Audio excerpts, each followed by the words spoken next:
औज़ुबिल्लाहिमिनश्शैतानिर्रजीम बिस्मिल्लाहिर्रहमानिर्रहीम रब्बिश इश्रह ली सदरी वयस्सिर ली अमरी वाहलुल उक़दतम मिन लिसानी यफ़क़हू क़ौली। Nazim, this is Sani Khan and you're watching new episode of Inside Financial Markets. Technology and the auto sector, these are the two areas where we see a number of challenges. However, on the technology front, we see a number of developments. Because of that, we feel that going forward, the prospects for the technology players are good. So आज के programme में हम बातचीत करेंगे technology की एक company जो कि लिस्टेड है पाकिस्तान स्टॉक एक्सचेंज पे, उसके सीईओ से। मगर उससे पहले हम बातचीत करेंगे ऑटो सेक्टर के एक मार्केट एनालिस्ट यूसुफ से, और उनसे जानेंगे कि जो मौजूदा ऑटो सेक्टर की पॉलिसी है उसमें किस तरह के स्ट्रक्चरल डिफेक्ट्स हैं, and going forward what are the future and prospects and the challenges for the auto sector. Yusuf, welcome to the show and अस्सलाम वालेकुम। वालेकुम अस्सलाम, thank you so much for inviting me. Great to hear from you. ये फरमाइएगा, when you look at the auto policy Pakistan में तकरीबन 2 decade से बातें हो रही हैं कि पाकिस्तान में मैन्युफैक्चरिंग कभी ना कभी स्टार्ट हो जाएगी, and time and again we keep on listening, और जो प्राइसेस हैं ऑटो सेक्टर की वो भी हमेशा एक सवालिया निशान की पोजीशन रखती हैं। But when you look at the current situations and circumstances, कुछ लोग कह रहे हैं कि 3 बड़े जो प्लेयर हैं उनके लाइसेंस को मनसूख किया जा रहा है, कुछ लोग कह रहे हैं कि उनकी जो इम्पोर्ट की कैपेसिटी है उसको देखा जा रहा है, आई रीवैलिडेट किया जा रहा है। एक तो मैं चाहूँगा कि आप थोड़ा सा जो प्रेजेंट सिचुएशन है उसकी क्लैरिटी के ऊपर थोड़ी सी बातचीत कर लें, और फिर मैं चाहूँगा कि हमारे नाजरीन को आप जो बैकग्राउंड है पाकिस्तान में ऑटो सेक्टर की पॉलिसी का और इसके मिसनॉमर्स हैं, इस पर ज़रूर रोशनी डालें। Please, over to you. देखिए, अभी इस वक्त एक सिचुएशन तो ये है कि 2021 से लेकर 2026 की जो ऑटो पॉलिसी है उसके तहत ऑटो मैन्युफैक्चरर्स को जितनी वो इंपोर्ट करवाते हैं उसका 2% एक्सपोर्ट करना था लास्ट ईयर 2022-2023 में, लेकिन इंपोर्ट बैन्स की वजह से और सेक्टर बंद होने की वजह से वो कर नहीं सके।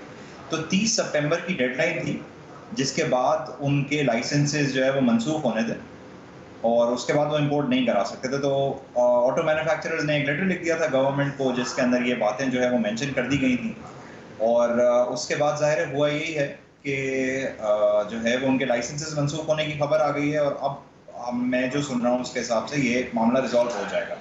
और ऑटो मैन्युफैक्चरर्स का पर्सपेक्टिव यही है इसके अंदर कि इंपोर्ट बैन्स की वजह से वो ये एक्सपोर्ट नहीं कर सकें, और गवर्नमेंट जो है वो वापस इस बात को रिव्यू कर ले। इस वक्त ओवरऑल यही हुआ है कि लास्ट ईयर काफ़ी ज़्यादा हालात ख़राब थे ऑटो सेक्टर के इंपोर्ट्स ना होने की वजह से। इस साल गाड़ियां बहुत कम बिक रही हैं फॉर मल्टीपल रीजंस। एक वजह तो यह है कि इंटरेस्ट रेट 22% हो गया है, 30 से 40% गाड़ियां पाकिस्तान में हिस्टोरिकली लोन लेके खरीदी जाती हैं या लीजिंग कराई जाती है। तो देखें, 22% की वजह से वो इम्पॉसिबल हुआ है। दूसरा एक और जो चीज़ हुई है वो ये है कि एसबीपी ने कुछ रिस्ट्रिक्शंस लगाई हुई हैं कि आप 3 मिलियन से ज़्यादा की ऑटो फाइनेंसिंग नहीं ले सकते, 1000 सीसी से ज़्यादा की गाड़ी की 3 साल की लीज नहीं हो सकती, उससे ज़्यादा की गाड़ी की 5 साल की लीज नहीं हो सकती। तो जब तक ये वाली पॉलिसी रिवर्स नहीं होगी उस वक्त तक auto sales at least from the leasing side होना बहुत मुश्किल है। और दूसरी वजह यह है कि देखें, गाड़ियाँ बहुत महंगी हो गई। गाड़ियाँ पाकिस्तान में ख़रीदी जाती हैं अर्बन सेंटर्स के अंदर रादर देन रूरल सेंटर्स में।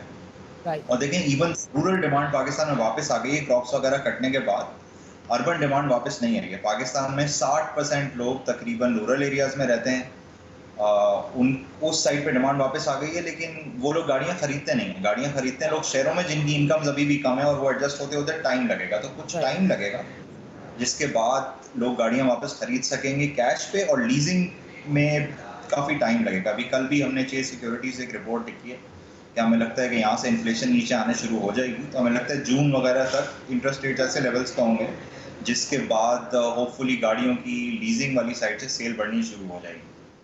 So you're saying अगर कि आप please continue. अगर आप लीजिंग वाले एंड पे बात करें तो आप देखेंगे कुछ 350 बिलियन की लोन्स होते थे लास्ट ईयर तक जो बैंक्स ने ऑटो लीजेस के लिए दिए हुए थे। वो नंबर आज गाड़ियों की प्राइसेस डबल होने के बावजूद 272 बिलियन पे आया है। तो ऑटो लीजिंग काफ़ी कम हो गई है, और उसके अंदर ज़ाहिर है एक इंटरेस्ट रेट का फैक्टर है और दूसरी वो भी पॉलिसीज़ का फैक्टर है जो मैं आपको बता रहा था अभी। अंडरस्टूड। सो आपको जो प्रेजेंट सिचुएशन है, मैं मार्केट के ऊपर भी थोड़ा सा आपसे व्यू लेना चाहूँगा। ऑटो की जो मार्केट है उसमें जो प्राइसेस हैं वो बहुत ज़्यादा गिरी हुई हैं, और जो प्लेयर्स हैं वो भी प्राइस गिरा रहे हैं, और दूसरे एंड पर ये कहा जा रहा है कि इंपोर्ट पे काइंड ऑफ पाबंदी है या इम्प्रैक्टिकल है. So when the demand is scarce और सप्लाई तकरीबन ज़ीरो है, despite that prices are going down, इसका सिर्फ एक ही फिनोमेना है, एक ही जवाब है, that is the demand which is generated by the leasing, या कुछ कोई और भी फैक्टर्स हैं, कंपटीशन है या कोई और चीज़ है या इकोनॉमी है? देखिए, एक फैक्टर तो बहुत ही इम्पोर्टेंट ये है कि गाड़ियाँ बहुत महंगी हो गई हैं बहुत ही शॉर्ट पीरियड के अंदर. तो जब लोगों की इनकम बढ़ जाएंगी कुछ सालों में, 1-2 सालों में, 3 सालों में, उसके बाद वो गाड़ियाँ खरीद सकेंगे. तो अभी तो देखें लोग गाड़ियाँ खास खरीद ही नहीं सकते. तो एक मेजर फैक्टर तो है ये. ओके. दूसरा, जहाँ तक प्राइसेस गिरने की बात है, देखें प्राइसेस अभी सिर्फ मेजरली इसीलिए गिरी हैं क्योंकि अभी एक करेंसी अप्रिसिएशन हुई है, पीकेआर स्ट्रेंथन हुआ है, जिसकी वजह से जो है वो ऑटो मैन्युफैक्चरर्स ने गाड़ियों की प्राइसेस गिरा दी हैं. फिर दूसरा देखें, एक और फैक्टर जनरली सारी होलसेल मार्केट्स में या सारी बड़ी परचेजेस में ये होता है कि अगर किसी वक्त करेंसी अप्रिशिएट हो रही होती है तो लोग परचेजेस से रुकते हैं कि भाई एक दफ़ा प्राइस नीचे आ जाएगी, हम उसके बाद परचेज कर लेंगे. तो देखें अभी इस महीने तो एक स्पेसिफिक प्रॉब्लम है, लेकिन auto sales gradually Aahista Aahista over the next 6-12 months will start recovering. और ये सप्लाई सिचुएशन भी देखें शॉर्ट टर्म है, काफ़ी हद तक पाकिस्तान की करंट अकाउंट सिचुएशन भी रिजॉल्व हो गई, और आहिस्ता आहिस्ता उस एंड पे भी जो है इम्प्रूवमेंट आ जाएगी और गाड़ियों की सेल भी शुरू हो जाएगी. If you were to talk about the policy issues with the auto sector policy, what would be your observations and or comments? देखिए, एक तो चीज़ जो समझनी चाहिए वो ये है कि पाकिस्तान की जो ऑटो मार्केट है वो बहुत छोटी है. पाकिस्तान में पीक पे भी जब गाड़ियाँ बिकती हैं तो 2-2.25 लाख गाड़ियाँ बिकती हैं. Pakistan is a bike market. सही है कि मिलियन बाइक्स बन के बिक जाती हैं. बहुत सारे पार्ट्स मैन्युफैक्चर करने के लिए आपको एक ही मॉडल के 2 लाख यूनिट्स चाहिए होते हैं पर ईयर. जैसे अगर आप कहें कि मैं एक गाड़ी का इंजन बनाना चाहता हूँ तो उसको फीजिबल करने के लिए आपको एक ही गाड़ी के 2 लाख यूनिट्स बनाने पड़ेंगे. पाकिस्तान में टोटल गाड़ियाँ सारी वेरिएंट्स मिला के 2 लाख बनते हैं, और वो भी अच्छे सालों में. तो पाकिस्तान की मार्केट बहुत छोटी है. अच्छा, दूसरा देखें, जहाँ तक एक्सपोर्ट की बात है, देखें जो साउथ में प्लेयर्स हैं वो शायद फिर भी कुछ एक्सपोर्ट कर लें. जिन्होंने फैक्ट्रीज वगैरह नॉर्थ में लाहौर वगैरह में लगाएंगे उनके लिए तो बहुत ही मुश्किल होगा कि वो पहले मटेरियल ट्रांसपोर्ट करके लाहौर तक लेके जाएं और फिर जो है वो वापस उस मटेरियल को कराची तक लेके आएँ और एक्सपोर्ट करें. तो देखें, आई थिंक बहुत मुश्किल है कि कोई बहुत ज़्यादा एक्सपोर्ट्स बहुत जल्दी स्टार्ट हो सकें. देखें, दूसरी चीज़ जो सबसे ज़रूरी है समझना वो ये है कि पाकिस्तान ने एक बहुत लंबे अरसे तक 2013 के बाद से अपनी करेंसी को फेयर वैल्यू से काफ़ी ज़्यादा स्ट्रॉन्ग रखा है, जिसके बाद ज़ाहिर है एक्सपोर्ट्स करना बहुत मुश्किल हो गई थी. आप रियर देखेंगे तो 2017 में रियर जो है रियल इफेक्टिव एक्सचेंज रेट 123-124 के आसपास हुआ. तो इसका जिसने एक्सपोर्ट्स को बिल्कुल अनफीजेबल कर दिया. उसके बाद आप देखेंगे तो उसके बाद फिर कोविड आया है, उसके बाद मतलब क्राइसिस में ही मुल्क रहा है. पहले कोविड आया है, फिर एक्सचेंज रेट का क्राइसिस रहा है. तो ये कोई बहुत अच्छे हालात एक्सपोर्ट्स के लिए रहे नहीं है, चाहे वो ऑटो सेक्टर हो या कोई और सेक्टर हो. अब करेंसी ऐसे लेवल के ऊपर आ गई है जहाँ से हमें उम्मीद है कि कुछ एक्सपोर्ट्स जो हैं वो वापस बढ़ना शुरू हो जाएंगे. अगर आप सितंबर के और अगस्त और सितंबर के क्वांटिटी के नंबर्स देखेंगे एक्सपोर्ट्स के, तो आप देखेंगे कि एक्सपोर्ट्स जो है वो इम्प्रूव होना शुरू हो गई हैं ऑलरेडी. वो नंबर सारे ऑटोज में नहीं, लेकिन आप टेक्सटाइल में देखेंगे, आप जितनी लेबर इंटेंसिव पाकिस्तान में चीज़ें देखेंगे वहाँ पे आप देखेंगे कि आहिस्ता आहिस्ता एक्सपोर्ट्स बढ़नी शुरू हो गई. ज़बरदस्त. यूसुफ, अभी वक्त हो जाता है एक छोटे से वक्फे का. वक्फे के बाद हम चाहेंगे कि आप बातचीत का सिलसिला यहीं से शुरू करें. नाज़रीन, let's meet after a short break.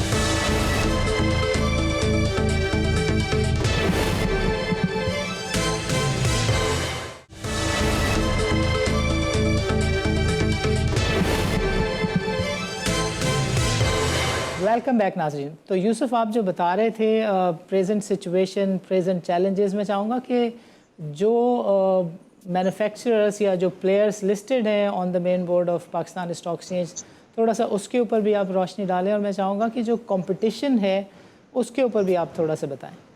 देखिए, हमने 1 अगस्त को चेस सिक्योरिटी से एक रिपोर्ट लिखी थी जिसमें हमने आइडेंटिफाई किया था कि पाक सुजुकी मोटर कंपनी जो है वो हमें स्टॉक काफ़ी सस्ता लगता है, और उसके पीछे थीसिस यही था कि पाक सुजुकी 2017 में कोई $700 मिलियन की मार्केट कैप थी, और अब जिस वक्त हमने ये रिपोर्ट लिखी थी उस वक्त पाक सुजुकी की मार्केट कैप कोई $35 मिलियन की थी. वहाँ से ज़ाहिर है अब उसके बाद एक बायबैक अनाउंस हो गया है और हमें भी जो है वो हमने भी ज़ाहिर है बाय लिखा था और बायबैक नहीं लिखा था, लेकिन तो देयर वर तो प्लेयर हु न्यू कि ये कुछ होने जा रहा है।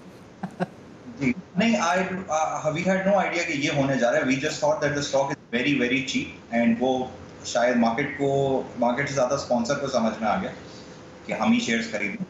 अच्छा दूसरा ये वजह थी पार्क सुजुकी स्पेसिफिकली आइडेंटिफाई करने की कि देखें अगर आप पार्क सुजुकी का सेगमेंट देखेंगे ना तो उसमें और कोई कंपटीशन आया नहीं। आप होंडा का सेगमेंट देखेंगे या आप इंडस मोटर्स का सेगमेंट देखेंगे तो उसमें आप देखेंगे कि काफ़ी कंपटीशन आया। तो देखिए हमारी इस वक्त हम जो रेकमेंड कर रहे हैं या हमें जो लगता है आगे होगा, हमें लगता है कि ऑटो पार्ट्स के जो मैन्युफैक्चरर्स हैं they will do better maybe than auto manufacturers, क्योंकि ऑटो मैन्युफैक्चरर्स आपस में थोड़ा कम्पीट ज़्यादा कर रहे हैं। राइट। इंडस मोटर्स हमें थोड़ा ज़्यादा बेहतर लगता है होंडा से, क्योंकि होंडा हिस्टोरिकली काफ़ी मॉडल स्पेसिफिक गाड़ी रही है। मॉडल स्पेसिफिक स्टॉक भी रहेगा, जब कोई अच्छा मॉडल आता है और सेल्स होती हैं तो ही स्टॉक प्राइस सिग्निफिकेंटली रैली करती है। दूसरे एंड पे हमें देखें ऑटो पार्ट्स मैन्युफैक्चरर्स ज़्यादा इंटरेस्टिंग लगते हैं, क्योंकि वो चाहे ऑटो कंपनी जितना भी कम्पीट कर रही हैं ऑटो पार्ट मैन्युफैक्चरर्स के मार्जिन जो हैं वो सही रहते हैं। अच्छा दूसरे एंड पे ज़ाहिर ये है कि थोड़ा सा टाइम लगेगा कि ऑटो वॉल्यूम्स वापस आएँ, जैसे हमने अभी ब्रेक से पहले डिस्कस किया कि या इंटरेस्ट रेट्स नीचे आएंगे, कुछ शहरों में इनकम्स वापस बढ़ेंगी, उसके बाद ही जो है वो कुछ डिमांड वापस आ सकेगी। understood. So going forward, how do you look at the auto sector down the road 5 to 10 year? देखें फॉर 5 to 10 ईयर्स देखें जैसे जैसे पाकिस्तान में एग्रीगेट डिमांड बढ़ती है गाड़ियों की, ज़ाहिर है बहुत ज़्यादा डिमांड बढ़ जाएगी। Pakistan gradually over the next 10 years जैसे ही हालात बेहतर होना शुरू होते हैं तो पाकिस्तान में ज़ाहिर है अर्बनाइजेशन हो रही है, बहुत बहुत स्पीड से हो जाएगी कि आप एक रूरल इकोनॉमी से एक अर्बन इकोनॉमी बन जाएंगे। तो सर गाड़ियों की सेल काफ़ी ज़्यादा बढ़ जाएगी। आप एक एस कर्व का कॉन्सेप्ट होता है कि एक लंबे अरसे तक जो है वो डिमांड कुछ प्रोडक्ट्स की नहीं बढ़ती है और उसके बाद जैसे ही जीडीपी पर कैपिटा एक स्पेसिफिक लेवल से ऊपर जाती है तो गाड़ियों वगैरह की डिमांड बहुत स्पीड से बढ़ जाती है। गाड़ियाँ हो गई, होम अप्लाइंसेज हो गई, एंड आई थिंक ये बेट ओवर द नेक्स्ट 10 ईयर्स लेनी चाहिए। पाकिस्तान में बहुत ज़्यादा गाड़ियाँ बिकती और ये ऑटो पॉलिसी के बाद इतनी सारी जो कंपनीज आई हैं उन्होंने भी यही बेट लिए कि पाकिस्तान में अल्टीमेटली काफ़ी गाड़ियाँ बिक रही हैं।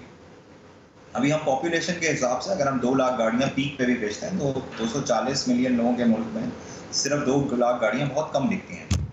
Right. So finally, what is your take that one should go long on the stock or one should get out of the auto sector in the medium term or immediate term? If you were to ask a plain vanilla question, okay, immediate term में what should a holder of auto sector stock do, and what should he think about the middle and long term holdings, whether yes or no? देखिए immediate term जवाब आपको generally research analyst नहीं देंगे। From a long term perspective these companies are very cheap right now, अगर हम historical perspective से देखें, और पोर्टफोलियो का पार्ट उनको बनाना चाहिए Okay. Selectively. And the same thought goes for the medium and long term. नहीं, मैं कंप्लीटली लॉन्ग टर्म बात कर रहा हूँ सर। ओके यूसुफ, आपका प्रोग्राम के लिए वक्त निकालने का बहुत बहुत शुक्रिया। नाज़रीन, this is time for a short break. वक्फे के बाद हमारे साथ मौजूद होंगे सुपरनेट के सीईओ और नासिर जमाल, जिनसे हम समझेंगे कि what is happening in the technology sector and what are the prospects of this supernet company.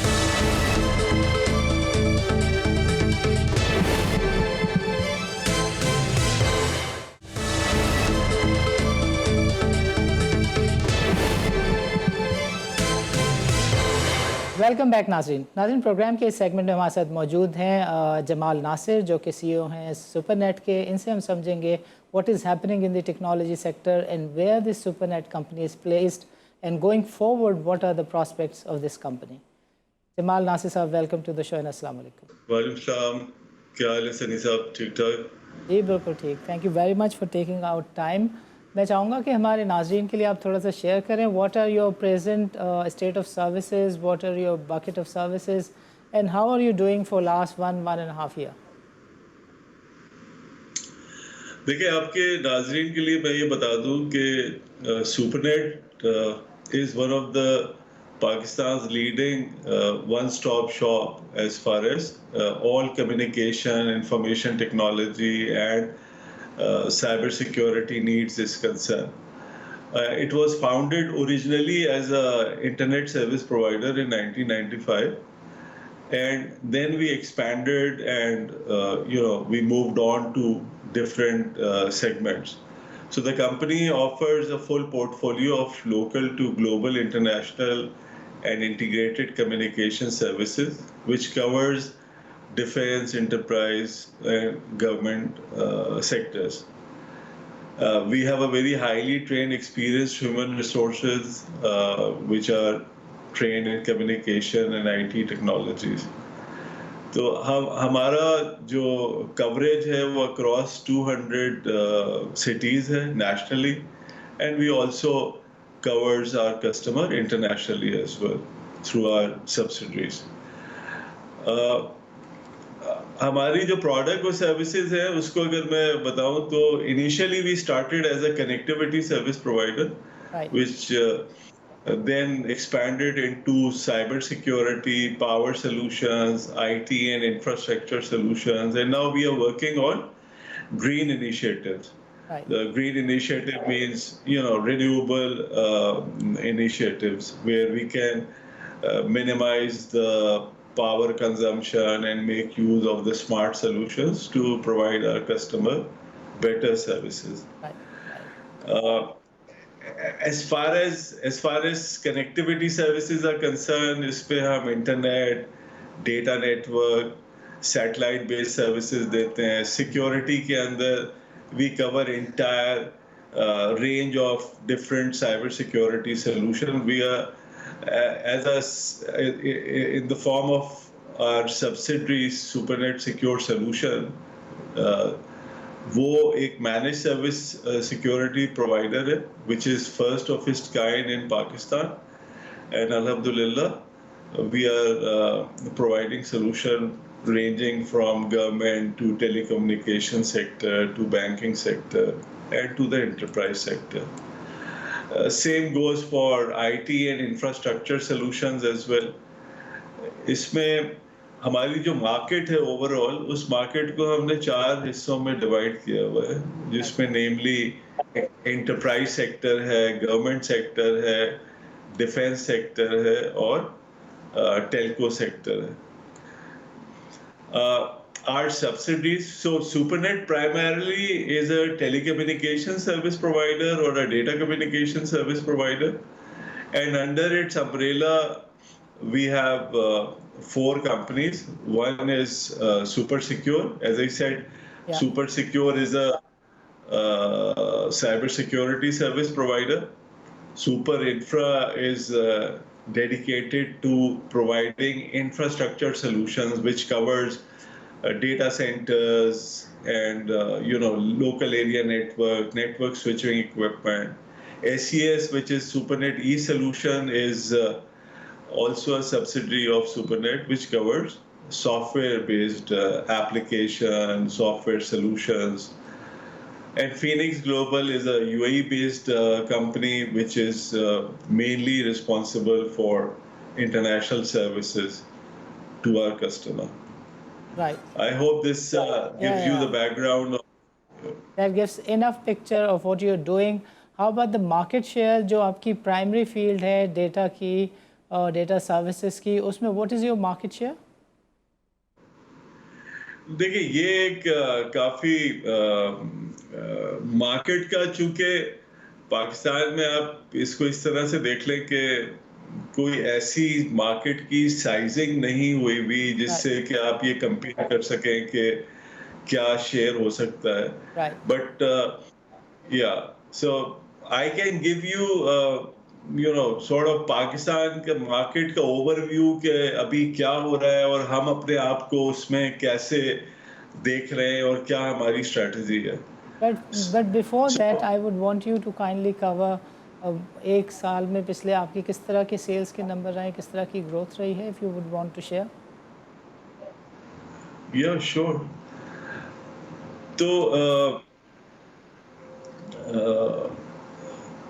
तो हमारा जो पिछला साल गया था, इस पिछले साल में I think year on year we recorded a revenue growth of around 24%. So Right.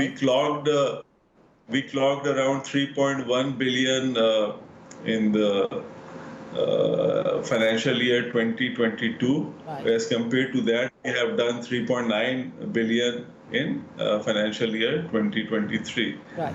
Right. और yeah, so जो जो so growth was 24%, but हमारी जो अर्निंग पर शेयर है वो थोड़ी डाइल्यूट हुई थी.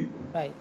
Compared to 2.33, we had 1.5 rupees earning per share. Right. अच्छा, प्रीडोमिनेंटली इसके जो रीजंस थे वो रीजन ये थे कि जैसे कि आपको पता है कि पिछले साल भर में जो डॉलर पीकेआर की डिवैल्यूएशन हुई, जो हाई इन्फ्लेशन पाकिस्तान में रही है, और हमारा जो प्रीडोमिनेंटली हमारा जो प्रोडक्ट और सर्विसेज का पोर्टफोलियो है उस पर dollar plays a very important role. Yeah. We are purchasing equipment on behalf of customers, we are purchasing services on behalf of our customers in dollars and then selling to customer and PKR. तो उस वजह से, but alhamdulillah we manage this challenge and we remain profitable. And also I would say that going forward we see stability, as I'm sure you also know कि in the last 2-3 months हमारे Yeah. कुछ challenges कुछ कम होने शुरू हुए हैं. Right. और हमारा जो आउटलुक है वो बेहतर लग रहा है हमें मार्केट का. So if you were to look at the technology sector of Pakistan, government is doing a lot of things, including PayPal से लेके दूसरी entities को पाकिस्तान में available करना और payment mechanism को improve करना, और जो even freelancers हैं उनको भी इजाज़त देना, even enterprises को भी कि वो 50% तक foreign currency में अपने savings को रख सकें. So how do you look at the technology sector in general, and where do you fit in down the road 1.5 year? देखिए, we are very very excited on whatever is happening in the last 2-3 years and going forward as well. We are excited. ये जैसे हमारी digital Pakistan policy 2018 में approve हुई, फिर cloud policy approve हुई, फिर broadband policy approve हुई, फिर साइबर सिक्योरिटी पॉलिसी अप्रूव हुई. Right. Now these are very very mandatory requirement for the market to understand कि गवर्नमेंट की पॉलिसीज क्या है. और ये जो फास्ट पेस एडॉप्शन हो रही है डिजिटाइजेशन की, this is exactly what we anticipated, and the growth in this whole market because of this digital adoption is very very exciting. अब आप देखें ये जब से ये जो हमारे केयर टेकर सेटअप आया है, और केयर टेकर सेटअप के बाद आपको रिपीटेडली जो है वो चीज़ें सुनने को मिल रही हैं कि जैसे नेशनल सर्ट अप्रूव हो गया. Yes. नेशनल सर्ट अप्रूव होने का मतलब ये है कि गवर्नमेंट, और फिर अभी कल ही के दिन में उनका उमर सैफ का एक बिजनेस रिकॉर्डर में पढ़ रहा था कि उन्होंने अनाउंस किया है कि कुछ ही हफ्तों में साइबर सिक्योरिटी अथॉरिटी वो बनाने जा रहे हैं और उसका अनाउंसमेंट आ जाएगी. अच्छा, Yeah. इसका क्या मतलब है?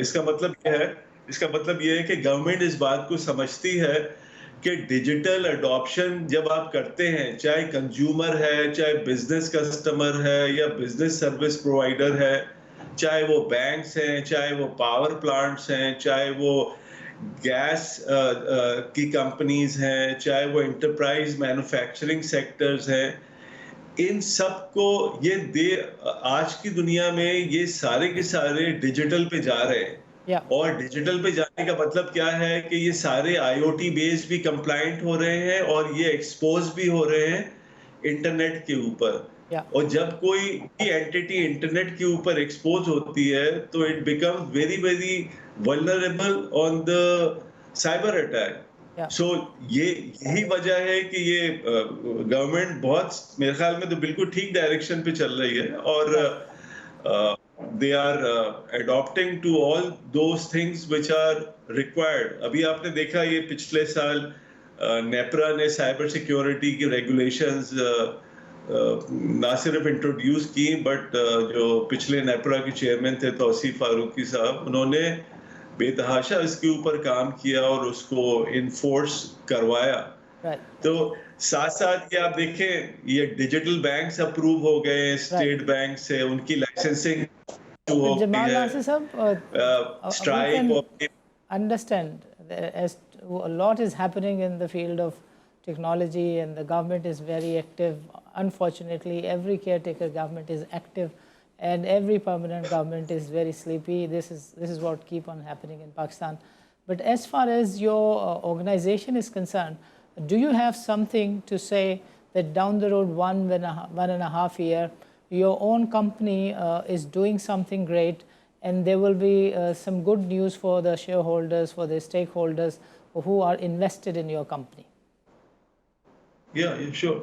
So what I would say to through you to our shareholders and the larger audience as well कि देखिए ये जो कुछ भी मैंने अभी कहा है ना, all this is resulting in increase in the online transactions for goods and services, ठीक है?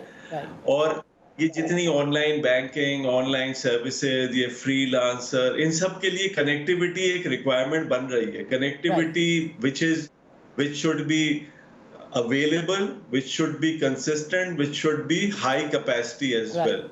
So Supernet इस एरिया में है and Supernet is expanding its role, number one. Number two, as far as infrastructure में जो growth आ रही है because of this digital adoption और जितनी तेजी से हम फोकस कर रहे हैं अपने आप को as a export IT service provider भी बनाने के, उसमें भी we are hands in glove with the market with the help of Supernet infrastructure solution, which is a subsidiary again of Supernet, and we are doing great in that. Cyber security, there is another company where we are very excited. और साथ साथ ये cyber security की मद में we are also seeing areas in the Middle East as well. So we are expanding in the Middle East. We are exploring opportunities in the larger Middle East area. So and connectivity services as well. So ये overall हमारा यानी model है और इसमें growth with the market and और मतलब ये पाकिस्तान में जितनी ग्रोथ हो रही है ना उससे डबल ग्रोथ जो है वो मिना में हो रही है। तो मिना की ग्रोथ को हम टैप करने लगे हैं और उससे हमें खातिर ख्वाह इसका फ़ायदा होगा। ज़बरदस्त। जमाल नासिर साहब, आपका प्रोग्राम के लिए वक्त निकालने का बहुत बहुत शुक्रिया। मज़ीद हमें ज्वाइन किया था यूसुफ ने, जो कि डायरेक्टर रिसर्च हैं चेस सिक्योरिटीज़ के। दोनों ने तफसील के साथ बताया कि ऑटो सेक्टर में और टेक्नोलॉजी सेक्टर में किस तरह के स्ट्रक्चरल इम्पेडिमेंट्स हैं and going forward in sectors में गवर्नमेंट को किस तरह की डायरेक्शंस लेनी चाहिए। यूसुफ ने बताया कि पाकिस्तान की जो ऑटो सेक्टर है ये बहुत ही छोटा है। पाकिस्तान में सिर्फ 2 लाख गाड़ियों की डिमांड है और पाकिस्तान में ये ख्वाब देखने के लिए कि पाकिस्तान मैन्युफैक्चरिंग की तरफ जाए तो किसी एक ब्रांड की कम से कम 2 लाख से ज़्यादा साल में प्रोडक्शन होनी चाहिए, उसकी डिमांड होनी चाहिए। और दूसरी तरफ यूसुफ ने यह भी पॉइंट आउट किया कि जो अर्बन और रूरल डिवाइड है इसकी वजह से भी स्ट्राइड्स आते हैं ऑटो सेक्टर की डिमांड में। Rural sector in terms of generating demand for the auto sector is doing well, however urban sector is not doing well because urban sector is largely dependent on the policy rate. अगर policy rate कम होता है और employment generation urban areas में अच्छी होती है तो auto sector की डिमांड भी खुद ब खुद हो जाती है। सो 2 लाख की छोटी सी मार्केट में बहुत बड़े मिरेकल्स एक्सपेक्ट करना is not right. And according to a report of the Chase securities, spark Suzuki जो है उसकी मार्केट कैप बहुत ज़्यादा कम हो गई थी, which led to the decision of the buy back by the Suzuki.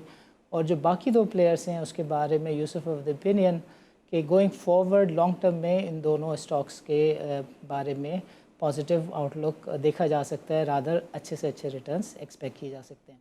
Jamal Nasir ने टेक्नोलॉजी सेक्टर के बारे में बताया कि जो एक्सपोर्ट्स हैं वो down the road 2 to 3 years बहुत बेहतर होती हुई नज़र आ रही हैं। गवर्नमेंट की जो पॉलिसी है 50% के रेवेन्यूज़ को फॉरेक्स में सेव करने की परमिशन और इंपोर्ट के लिए जो आईटी के टूल्स हैं, टेक्नोलॉजी है, उसके ऊपर भी जो रिस्ट्रिक्शंस हैं उसका जो ख़ात्मा है उसकी वजह से एक्सपेक्ट किया जा रहा है कि टेक्नोलॉजी सेक्टर में काफ़ी ट्रैक्शन देखी जा सकती है।